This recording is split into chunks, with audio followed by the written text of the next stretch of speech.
Nagharap na sina President BBM at Donald Trump sa White House. Hindi ito basta courtesy visit. Pinatibay ang ugnayang militar. Nagpulong si BBM kasama sina Defense Secretary Pete Hegseth at Secretary of State Marco Rubio. Tema, depensa at tensyon sa South China Sea. Tinalakay rin ang kalakalan ng investment sa enerhiya, critical minerals at cybersecurity. Layon, mas matatag na ekonomiya at supply chain.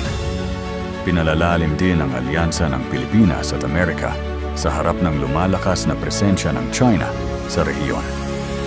Posibleng mabalanse ang $5 bilyong na trade deficit at makikinabang ang Pilipinas sa mahigit $23 bilyong na kalakalan. Sa bawat handshake, may diskarte. Sa likod ng bawat ngiti, may pulso ng diplomasya. At sa bawat usapan, nakataya ang trabaho, presyo at kinabukasan ng Pilipino.